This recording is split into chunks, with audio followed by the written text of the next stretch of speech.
Scottish Widows Pension Portfolio 3, CS8. Let's have another look.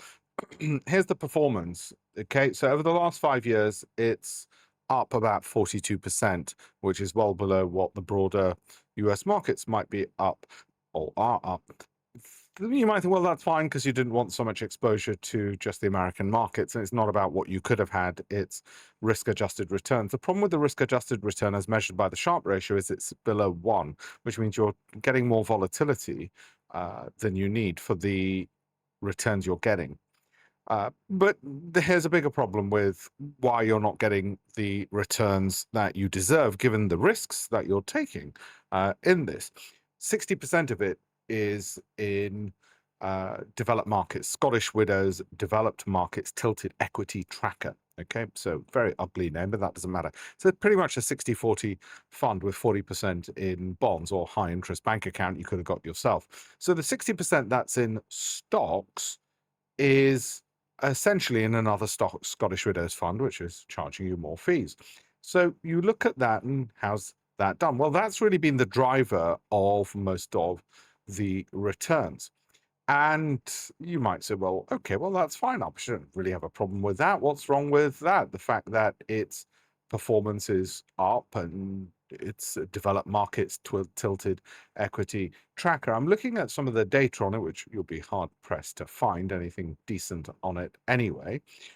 And really the issue is, well, you could have just done a 60-40 yourself, 40% in a bank savings account and 60% in global tracker plus S&P plus NASDAQ 100 and maybe a Euro Stocks 600 shoved in there as well. And that's it, job done. You don't need to keep changing that. If you think you're hiring Scottish Widows to be experts to manage that, you're absolutely wrong, because essentially you can replicate all of it and actually have done better by adding a few specific stocks. You might have heard of companies like NVIDIA. You might say, oh, it's too volatile. That's fine. Don't have to go into that. But at least you could have selected your own picks and managed things a little bit more proactively on that in any event. So do I like it? No, I don't really, because I think it's easy to replicate. I think you're paying fees for no good reason. And by the way, it gets 3 crowns out of 5. It's very difficult to get under 5 crowns in the industry because the industry tends to be a bit incestuous and give everybody lots and lots of crowns. Those are TrustNet crowns. There are other ways of managing these, looking at these, or evaluating these. Is it a big fund? Hell yeah. It's a $13 billion fund.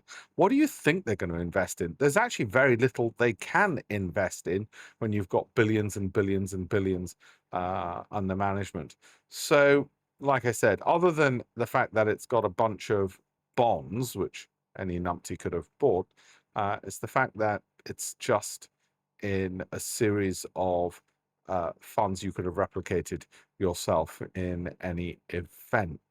Okay, with stocks you could have had yourself. And by the way, in case you're wondering what some of those individual stocks are, and you've got to go through several layers of these to eventually get to those holdings.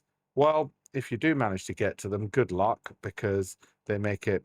I mean, I'm looking at various sources, everything Financial Times to TrustNet. They make it bloody difficult to tell you what the underlying holdings are. I mean, the ultimate underlying, not that they've put money into their own funds. And that layering of fees really annoys the hell out of me as well. So there you go. You're paying for a lot of opaqueness. If you don't want opaqueness, have a look at alpeshpatel.com instead, and you'll get a ton of free tools and resources, which will be better for you to manage your own portfolio.